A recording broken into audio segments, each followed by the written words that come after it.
Hi there, Fred FR5ED here with a quick beer review. Oh, that 5 is silent, by the way. This will be the last beer review for today. This is New Year's Day 2014, and doing a beer review here on Flying Fish HopFish IPA.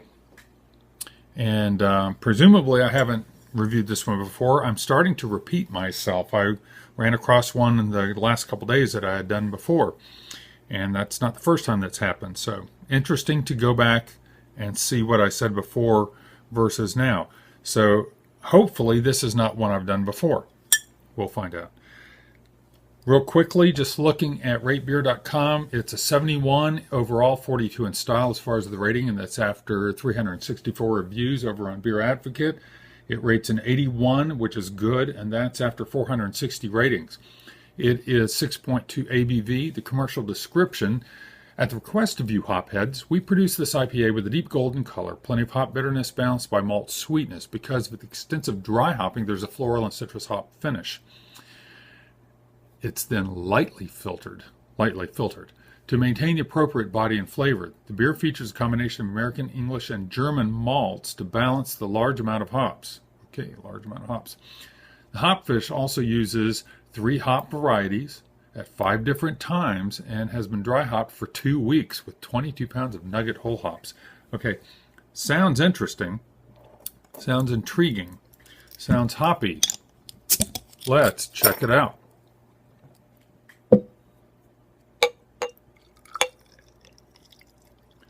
Looking clear and light coming out of the bottle. Okay. Yep, definitely looks clear in the glass. No haziness at all. That's quite clear. And even though they said it was lightly filtered, it looks nice and clear. Good deep honey color, orange. I wouldn't say approaching amber, but good average IPA color. We'll put it that way. Very malty aroma. Ooh, hang on. Almost musty, and I don't mean that negatively, but it's like a musty, malty aroma. And I wonder which yeast. They did mention the hops, but I'm definitely getting a heavy malty smell that almost overpowers the hop aroma. Interesting, almost English in that regard. A doughy, malty, musty aroma. This is very different. I smell vanilla. This is very interesting. Definitely smelling different aromas than I'm used to in an IPA. Did I mention it was 6.2%? It doesn't mention the ABV. I'm sorry, it doesn't mention the IBUs, which I don't really care about that number.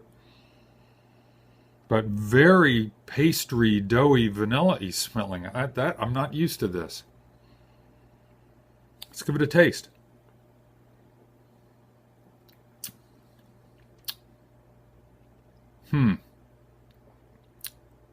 Okay, hop bitterness is not forward. It's there, but not forward.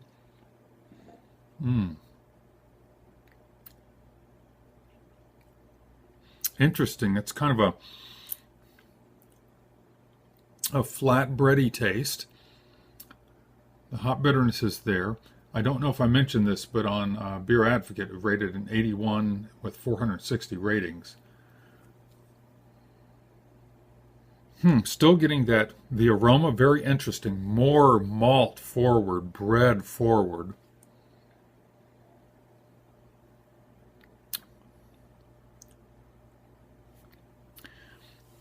Wow.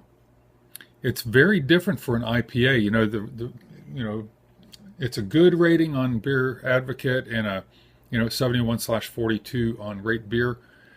I feel like that might be where I would put it. It's not a stellar IPA, but it's different enough for me. It's more about the malt than the hops, but not yet an English style IPA. I don't think there's enough hop bitterness that it still leans towards the American style.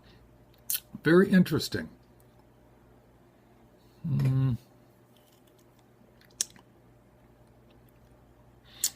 It's almost like a nice break from the I don't mean that negatively, overly hoppy.